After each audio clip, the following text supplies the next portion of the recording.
A woman is tied between two poles in the open sun of Mecca. She is in her 60s. Her wrists are raw from the rope. Standing beside her are her husband and her son, bound the same way, forced to watch what is about to happen to each other. A man is walking toward her, and he is smiling. He is one of the most powerful men in the city. He has never once in his entire life been told no by someone weaker than him. She is about to say no, and it will cost her everything. But it will also make her the first person in the history of a new religion to die for refusing to give it up. Nobody in that valley that day, not the crowd gathered to watch, not the man holding the spear, not even the woman standing defiantly in the center of it, could have known that this single moment was about to be remembered, retold, and honored for the next 1400 years. It would outlive Mecca's idols.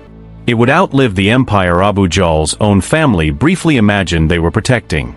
It would still be told generations later, to people living on continents that, as far as anyone standing in that valley knew, didn't even exist. To understand how a slave woman with no name, no tribe, and no protection ended up staring down the most feared man in Mecca, we have to go back to the beginning. Stay with us. Long before any of this, before Abu Jahl, before the spear, before the sun-scorched sand of Mecca, there was a young man from Yemen named Yasir. Yasir was not looking for trouble. He wasn't even looking for a new life. He was looking for his brother. Somewhere along the way, years earlier, one of Yasir's brothers had left home and simply never come back. No letters. No caravan traders passing through with news of him. Nothing. So Yasir did what a devoted brother does. He gathered his two remaining brothers, and together they set off across the desert, toward the one city where a missing man might turn up sooner or later, Mecca. Picture the Mecca they were walking into. A valley city surrounded by bare, sunburnt hills, with almost no farmland of its own, a place that survived entirely on trade and pilgrimage. At its center stood the Kaaba, the ancient stone structure the Arabs believed had been built generations before by the Prophet Ibrahim and his son Ismail. But by the time Yasir arrived, the Kaaba's inner walls and courtyard held something Ibrahim never intended. Reportedly, more than 300 idols, one for nearly every tribe that made the pilgrimage there. Mecca wasn't just a marketplace for goods.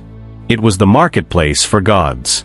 That made Mecca powerful, and it made certain families in Mecca very, very rich, because pilgrims who came to visit their tribal idol also needed lodging, food, water, and guidance through the rituals.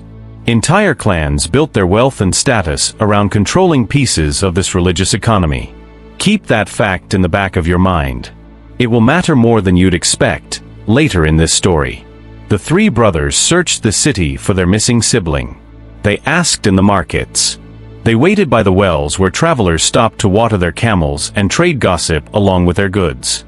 They asked merchants, tribal elders, anyone who might have crossed paths with a Yemeni traveler in the years since. They found nothing.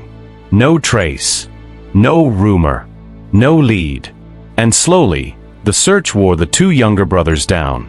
The heat, the dead ends, the ache of homesickness, it all added up, until finally, they made a decision. "We're going home," they told Yasir. "There's nothing left to find here." But Yasir didn't move. Maybe it was stubbornness. Maybe it was something else, a quiet feeling that pulled at him, telling him his path wasn't finished here yet. Whatever it was, Yasir stayed behind while his brothers packed their things and disappeared back into the desert toward Yemen. He was alone now, in a city that wasn't his, with no family, no tribe to protect him, and no plan. In the world Yasir lived in, that was dangerous. A man without a tribe was a man without a shield. Tribal identity wasn't just heritage, it was survival. It determined who would avenge you if you were wronged, who would pay compensation on your behalf if you fell into debt, who would even notice if you went missing the way his own brother had. So Yasir did the only thing that made sense to a stranger with no name behind him. He attached himself to a powerful household for protection, the household of a man named Abu Hudhayfa ibn al-Mughira, from the Banu Makhzum. And the Makhzum were not a small clan. They were one of the wealthiest, most influential tribes in all of Mecca. The very tribe that, years later, would produce one of Islam's fiercest and most brutal enemies. Under Abu Hudhayfa's protection, Yasir found stability. He worked. He served. He built himself a life, small as it was, inside someone else's household. And somewhere in that household, he met a woman named Sumayyah bint Khayyat. Sumayyah was enslaved in that same household, an elderly woman by the standards of her time, believed to have been already in her 60s, with a background tracing back to Abyssinia, the region we know today as Ethiopia. She had crossed the Red Sea, or been brought across it, into a life of servitude in a city that would never fully see her as anything more than property. She had no wealth, no status, no tribe of her own standing behind her. She had spent decades in a household that owned her, doing whatever labor was required of her, day after day, year after year, with no reasonable expectation that anything about her circumstances would ever change. By every measure that Meccan society used to determine a person's worth, Sumayyah had none. And yet, pay attention here, because this detail matters more than it seems. The man who arranged her marriage saw something in the pairing that had nothing to do with wealth or lineage. Abu Hudhayfa gave Sumayyah in marriage to Yasir, the outsider with no tribe of his own. Two people the world had already written off, brought together under one roof. Out of that marriage came a son. They named him Ammar. And here's a detail worth sitting with for a moment. Historians place Ammar's birth in the very same year as another birth in Mecca, a year later remembered as the Year of the Elephant, the year an army with war elephants marched on the city and was turned back before it could destroy the Kaaba. In that same year, in that same city, a boy named Muhammad was born, and a boy named Ammar was born. Two infants, born under the same sky, raised on the same dusty streets, who would grow up to become something far greater than anyone around them could have imagined. One would grow up to receive revelation from the heavens. The other would grow up to become one of his most devoted followers, and would pay a price for it that few people in history ever have. For years, life for this small family was simply the ordinary hardship of servitude. Nothing more dramatic than that. Yasir worked, carrying out whatever labor the household required. Sumayyah managed her duties, raised her son, and grew older in a home that was never truly hers. Ammar grew from a boy into a young man in the streets and alleyways of Mecca. The same streets, the same markets, sometimes even brushing shoulders, historians tell us, with a merchant known across the entire city for his honesty. A man people called Al-Amin, the trustworthy one. Life inside a household like Abu Hudhayfa's followed a rhythm most of us today would struggle to picture. There was no such thing as a day off. Sumayyah's hands would have known the work of grinding grain, hauling water from the wells scattered around the valley, tending to whatever the household required from sunrise until the heat of the day finally broke. Yasir, as a man attached to the household without full standing of his own, would have taken on labor that freeborn Meccans considered beneath them, the kind of work that kept a great household running while rarely earning the people doing it so much as a second glance. And yet, inside that unglamorous, unnoticed life, something was being built that no one in Mecca could have predicted. A marriage between two people the city had discarded. A son who would grow up watching his parents endure hardship with a quiet steadiness that, without either of them fully realizing it, was already shaping the kind of man he would become. Ammar grew up moving through the same public spaces as everyone else in Mecca. The open square around the Kaaba, the market stalls where caravans unloaded goods from Syria and Yemen, the wells where the city's rumors circulated as freely as its water. And somewhere in that daily noise, one name kept surfacing, long before anyone attached the word prophet to it. Muhammad ibn Abdullah, Al-Amin, the trustworthy one. A merchant so scrupulously honest in his dealings that even people who disliked him left their valuables in his safekeeping without hesitation. Neither Ammar nor his parents had any idea yet what that trustworthy merchant was about to become, or what it would eventually cost them to follow him. Everything changed the year Muhammad, peace be upon him, was 40 years old. Word began moving through Mecca, quietly at first in whispers in doorways, in the shadowed corners of the Kaaba's courtyard, that the trustworthy one had received something. A revelation. A message from God, delivered through the angel Jibreel, calling the people of Mecca to abandon their idols and worship the one God alone. For roughly 3 years, the message spread privately.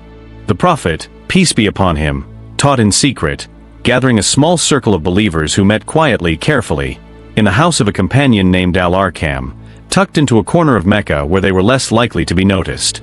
In that small room, some of the earliest names in Islamic history sat shoulder to shoulder, free men and enslaved men, wealthy merchants and people who owned nothing at all listening to the same words for the very first time.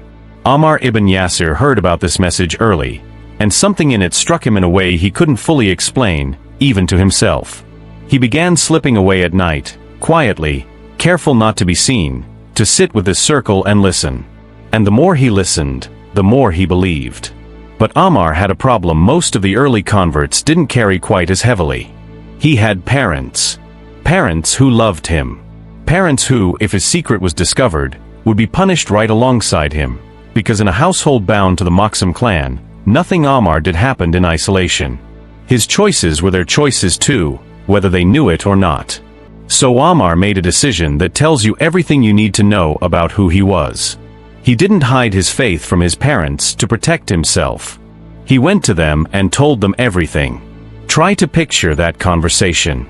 A young man, sitting with his aging mother and his father in the quiet of their small quarters, after the day's labor was finally done, choosing his words carefully, watching their faces for any sign of alarm. He would have told them about the message of the one God, a message that stood in direct opposition to everything the household of Makhzum profited from and believed in. He would have recited what he could remember of the words the trustworthy one was reciting, words unlike anything the poets of Mecca had ever composed, words that seemed to reach somewhere deeper than poetry usually reaches. He would have watched his father's face for the calculation every enslaved and dependent person in that household had learned to make instinctively. What does this cost us, and can we survive paying it? And he would have watched his mother's face do something different. Something closer to recognition than calculation. As though she had been waiting, without knowing it, for someone to finally put a name to something she had already sensed was true. And Ammar would have had to tell them, honestly, what accepting this could mean. Not comfort. Not safety. Possibly the very opposite. He owed them that honesty, and by every account of the kind of man he grew into, he would not have softened it. Here's the part that should stop you in your tracks. Two people, an aging enslaved woman and a man with no tribe to defend him, two of the most vulnerable people in the entire city, listened to their son lay out exactly what accepting this message could cost them, weighed it, and said yes anyway. Yasir and Sumayyah accepted Islam. Not because it was safe. It was the opposite of safe. They accepted it fully understanding what people like them stood to lose if it went wrong. Because unlike the wealthy merchants and clan leaders who could absorb a scandal or buy their way out of trouble, Yasir's family had absolutely nothing standing between them and the anger of a man like Abu Jahl. For a short while, they kept their faith quiet, the way the Prophet's small early community kept its faith quiet. But quiet didn't last. It never does, when something this significant is growing underneath the surface of a city. By the year 613, roughly 3 years after the first revelation, the Prophet, peace be upon him, was commanded to stop teaching in secret and to proclaim his message openly, publicly, in the streets and gathering places of Mecca. And the moment Islam went public, Mecca's response went public too. The leaders of Quraysh, men whose wealth, power, and prestige were tied directly to the old religious order, to the pilgrims and the idols and the trade that flowed around them, could not simply ignore this anymore. If everyday people started abandoning the gods in the Kaaba, it wasn't only a spiritual threat. It was economic. It was political. It threatened the entire structure that kept men like them sitting comfortably at the top of Meccan society. So they responded the way threatened men in power so often do throughout history. They turned to the weakest members of this new community first, believing that breaking the vulnerable ones would send a message loud enough to frighten everyone else into silence. Think for a moment about who Islam's earliest converts actually were in those years. Enslaved people. The poor. Those without powerful families to shield them from retaliation. People like Bilal, an enslaved man owned by a wealthy Meccan named Umayyah ibn Khalaf, who would be dragged out into the open desert at the hottest hour of the day, forced onto burning sand, with an enormous stone pressed down onto his chest to crush the breath out of him, and who would still be heard, gasping through the pain, repeating one single word over and over. Ahad. Ahad. One God. Bilal's torment would eventually end not through mercy, but through purchase. Abu Bakr, one of the Prophet's closest companions and a man of considerable wealth, paid an inflated price to buy Bilal's freedom outright, and Bilal would go on to become the first person to call the Adhan, the call to prayer in Islamic history. But that rescue was the exception, not the rule. Most of the enslaved believers being tortured across Mecca in this period had no wealthy companion position to buy their freedom. They had only their own endurance, and whatever conviction they could hold on to beneath it. People like Khabab ibn al-Aratt, a blacksmith by trade, who was tortured with heated iron placed against his skin, and whose back would carry the scars of that cruelty for the rest of his life. Scars that decades later, a powerful man named Umar ibn al-Khattab would sit and ask to see, just to remind himself what real, tested conviction looked like when the comfortable version of faith wasn't enough anymore. People like Zinaira, an enslaved woman whose torment reportedly left her temporarily blind, and whose sight, tradition holds, was later restored, an event some of her tormentors mocked as sorcery rather than accept as anything else. People like Nadia and Mubris, enslaved women tortured for the same 5 words Sumayyah refused to abandon. Person after person, household after household, all across Mecca, the pattern repeated itself. Find the believer with the least power to fight back. Break them publicly. Let the fear spread to everyone watching. It's worth pausing here to notice something about who these people were, collectively. They weren't the leaders of this new faith. They weren't the ones the Prophet, peace be upon him, leaned on for strategy or protection. They were, almost without exception, the people society had already decided didn't matter. And it was precisely because Quraysh believed they didn't matter that they thought breaking them would be easy. They were wrong. And nowhere would that miscalculation prove costlier than with the family of Yasir. There's a reason this particular period of Islamic history gets revisited again and again, in sermons, in books, in documentaries just like this one. It's the period before Islam had any real power to protect its own people, before Medina, before the armed community, before any of the political leverage that would later come. This was faith stripped down to its rawest form, tested with absolutely nothing to soften the blow. No promise of rescue. No certainty that the story would even be remembered. Just a choice, made over and over, by people with everything to lose and nothing tangible to gain from making it. Here's a question worth sitting with as we go forward. What do you do when the price of keeping your faith isn't only your own suffering, but watching the people you love most suffer for it, right in front of your eyes, and being powerless to stop it? Because that is exactly the test that was about to fall on this small family.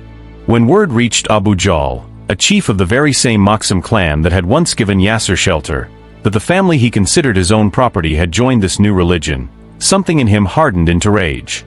This wasn't just disobedience to him. It was betrayal from the bottom of the social order aimed straight at the top. A slave family, beneath him in every possible way by the standards of his world, defying the gods of his ancestors, right under his roof, in front of his people. He decided to make an example of them that no one in Mecca would forget. Yasir, Sumayyah, and Ammar were taken out into the open valley of Mecca, where the sun beat down without mercy in the middle of the day. They were bound. Some accounts describe them dressed in coats of mail to intensify the scorching heat trapped against their skin, and left standing there exposed for hours at a time. 4 days at a time, according to several early sources. Abu Jahl did something particularly cruel in how he carried out this torment. He didn't only punish them individually. He made them watch each other suffer. A father forced to watch his wife tormented in front of him. A mother forced to hear her son's pain and be unable to reach him. A son forced to witness both of his parents broken down, one after another, with nothing he could do to shield them. This was the method behind the cruelty. Break the family by breaking their hearts before you ever break their bodies. And through it all, there was one figure who could offer them nothing but words, because he had no army yet, no state, no political power to physically intervene. The Prophet Muhammad, peace be upon him, would walk past that place in the valley where they were bound, day after day, and witnesses say he could not hold back his tears at what he saw happening to a family who had done nothing but believe what he had taught them.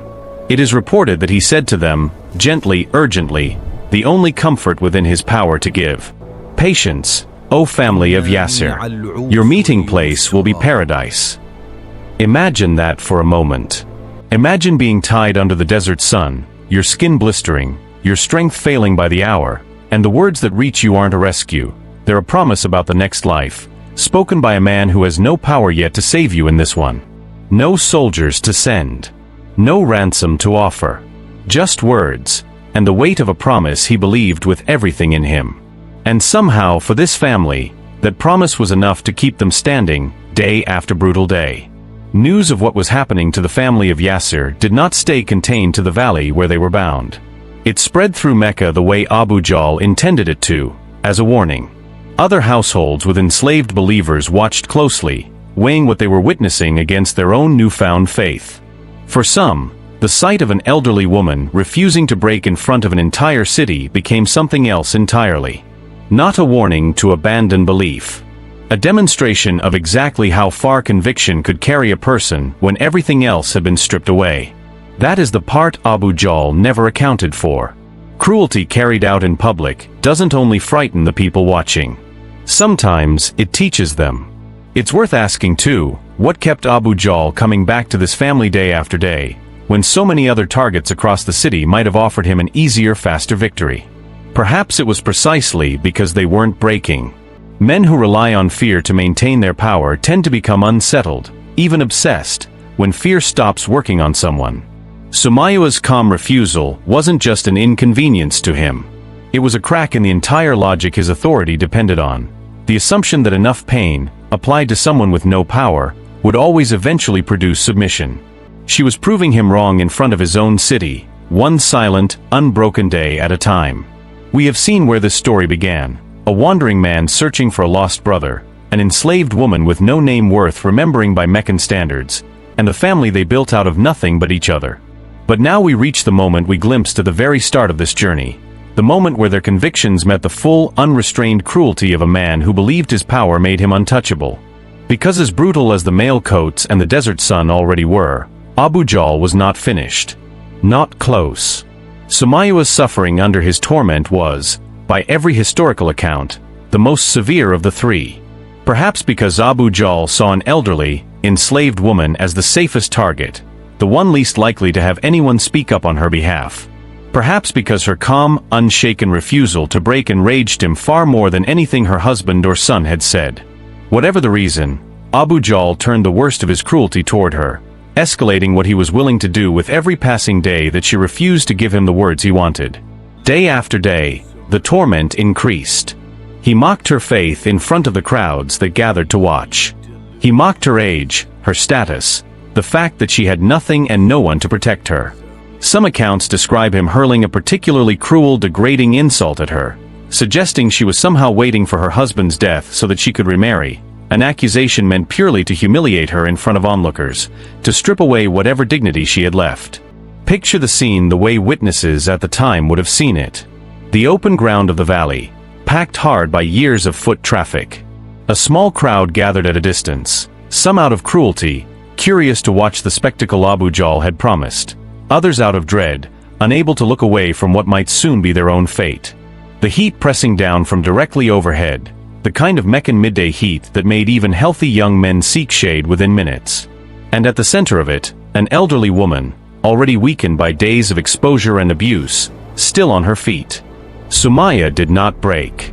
Even as her strength failed, even as her body was pushed past what any person should ever be made to endure, she held on to one sentence, over and over, whenever her breath allowed it. "My Lord is Allah." That's it. That's the whole of her defiance. Not a speech. Not a declaration of rebellion shouted to inspire a crowd. Just 5 words, repeated by a woman who had already lost everything society said made a person worth something, and who had found in this new faith, the one thing nobody could take from her, no matter what they did to the rest of her, certainty. Here's the open question this story keeps circling back to, and it's worth asking yourself directly, honestly, what does it actually cost a person to hold onto 5 words, when every single thing around them is designed to make them let go? Abu Jahl, by all accounts, could not tolerate her refusal any longer. We won't dwell in graphic detail here. Some things are better honored with restraint than described in full, but the historical sources, including the accounts preserved by Ibn Ishaq, Ibn Sa'd, and al-Tabari, agree on the outcome. Enraged past the point of restraint, Abu Jahl struck Sumayyah with his spear, and she died there in that valley, still holding on to her faith until her very last breath. Consider for a moment what she did not have in that final moment that so many other remembered figures in history have had. No army to avenge her immediately. No monument commissioned in her honor by a grieving family with the wealth to build one. No certainty, in that instant, that a single person beyond her husband and son would ever know her name, let alone repeat it 14 centuries later on the other side of the world. She made her choice with none of the reassurances that make courage easier. That absence of reassurance is, in many ways, the entire point of why this story still matters. Sumayyah bint Khayyat became the first person in the history of Islam to be killed for her belief. The first martyr. Not a warrior. Not a general. Not a man of status whose death would be remembered in poetry recited at royal courts. An elderly, enslaved woman, whose name almost nobody in Mecca thought worth remembering, until the moment she refused to say the words that would have saved her life, and in doing so, made her name impossible to forget for 14 centuries and counting. Yasir did not have long to grieve. The persecution that had already broken his body continued in the aftermath of his wife's death, and not long after, according to the historical accounts, Yasir himself succumbed to the torment he had endured for so long. He too died holding to the faith he and Sumayyah had chosen together, becoming the second martyr of Islam within days of the first. In the space of what was likely just days, Ammar ibn Yasir lost both of his parents to the same brutal campaign of persecution, becoming in that single unbearable stretch of time, an orphan of faith in the truest sense of the word. And Ammar himself was not spared what came next. Try to sit for a moment in what that must have felt like. Not distant history, just a young man, freshly orphaned in the cruelest way imaginable, still standing in the very place where his parents had just been killed, now facing the same tormentors alone. There was no time to grieve. No space to process what had just happened to the two people who had raised him. Only more pain, arriving immediately, with no pause in between. The pressure that had killed his parents was turned, in full, onto him. Under torment that pushed him to the very edge of what a human being can survive, Ammar, alone now, without his mother's certainty or his father's steadiness standing beside him, spoke words of disbelief, just to make the torture stop. It is important to understand what happened next, because this is where the story stops being only about tragedy, and becomes something more complicated, more human, and honestly, more comforting than the ending most people expect. Ammar, released from the torture, made his way in devastation to the Prophet, peace be upon him, certain that he had failed. Certain that in saving his own life, he had lost his place among the believers entirely, and betrayed everything his parents had just died for. But when he confessed what he had done, weeping, the Prophet asked him something unexpected. He asked about the state of Ammar's heart in that moment. Had his heart remained firm in faith, even as his tongue spoke the words demanded of him under unbearable duress? Ammar said that it had. His heart had never left. And it was in response to a moment exactly like this one, scholars widely hold, that a verse was later revealed in the Quran, addressing believers who are forced under extreme compulsion to speak words against their faith while their hearts remain firmly rooted in belief. The verse makes clear that a person is not held responsible for words torn from them by force, when the heart itself has not wavered from what it believes. So even in the deepest moment of his despair, Ammar was told, in effect, you have not lost your place. Your mother did not die so that you would carry guilt for surviving. She died so that you could live long enough to carry her faith forward, further than she ever could have carried it herself. And carry it forward, Ammar did, for the rest of a long, remarkable, and at times extraordinary life. Years passed. The small persecuted community that Yasir and Sumayyah had once belonged to grew into something far larger than anyone tied to a pole in that valley could have imagined. The Prophet, peace be upon him, migrated to the city of Medina. A fledgling Muslim community began to take shape with structure, allies, and eventually, the means to defend itself. And Ammar ibn Yasir, the young man who had once wept in front of the Prophet, believing himself broken beyond repair, grew into one of the most trusted and battle-tested companions in early Islamic history. He fought in the Battle of Badr, the very first major armed confrontation between the young Muslim community and the forces of Quraysh, the same forces that had once tied his family to poles under the desert sun and left them there to suffer for days. And among the enemy dead on that battlefield was Abu Jahl. When news reached the Prophet, peace be upon him, that the man who had tormented Ammar's family was dead, he turned to Ammar and spoke words that closed a circle nearly a decade in the making. Allah has killed your mother's killer. Think about the weight carried in that single sentence. Not vengeance sought by human hands reaching for a blade in anger, but a debt settled by history itself, spoken aloud to the son who had lived through every single day of what led to that moment. There's a well-known account from later in his life that captures exactly the kind of man those early years of suffering shaped him into. Ammar was known for praying briefly but with unusual depth of focus. Once, after leading a short prayer, someone in the congregation criticized him for not drawing it out longer. Ammar's response was calm and pointed. He said he had simply asked Allah in that prayer, for the good of this life and the next, and for protection from the fire. Brief words, but words he meant with his whole heart. It was a small moment, but it echoed something much larger. This was a man who had learned decades earlier, standing under a Meccan sun, that sincerity mattered far more than performance. 5 words, meant completely, had once been enough to make his mother the first martyr of Islam. He carried that same principle with him for the rest of his life. His closeness with Umar ibn al-Khattab, the second caliph, is also well documented.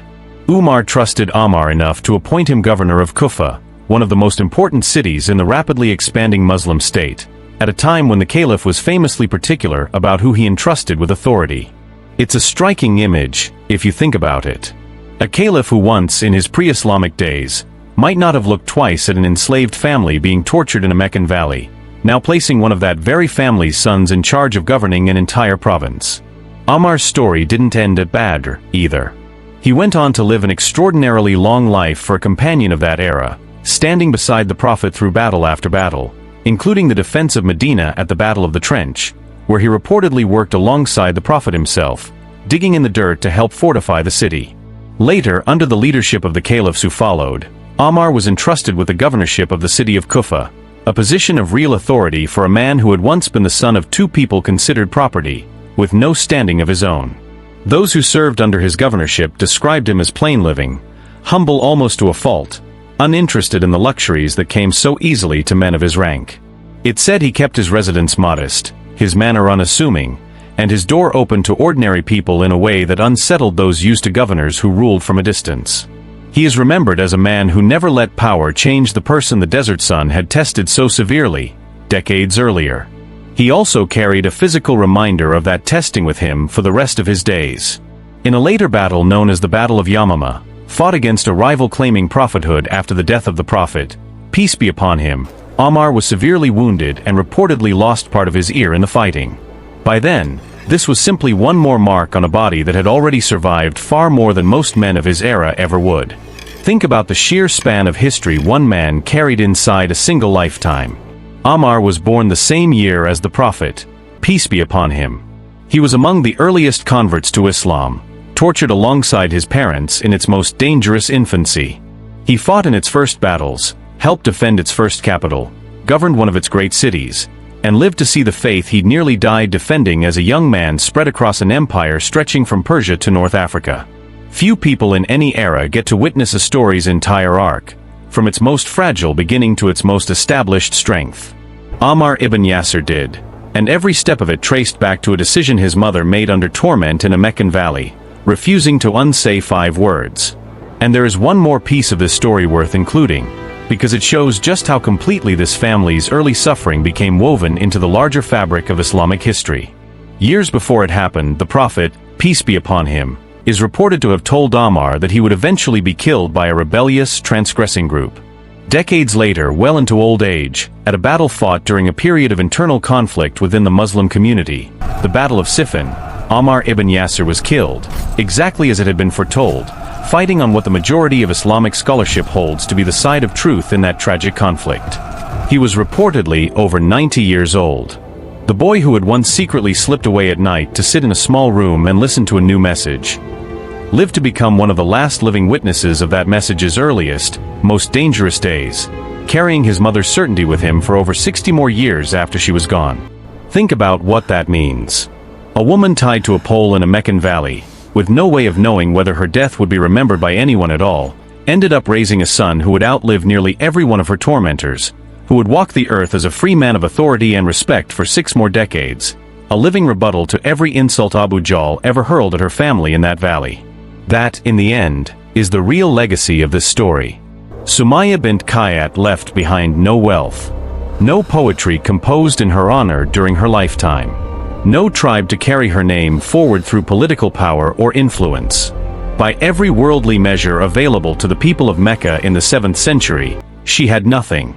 And yet, more than 1400 years later, her name is still spoken, in mosques, in history books, in a video you are watching right now, on a screen, and through a language she could never in her lifetime have imagined existing, because of 5 words she refused to take back. My Lord is Allah. That's the lesson this story leaves behind, and it isn't really about the 7th century at all. It's about what happens when a person with nothing left to lose in the eyes of the world discovers they still have one thing no one can force out of them: their own conviction. Sumayyah wasn't remembered because of what she had. She was remembered, across 14 centuries, because of what she refused to give up.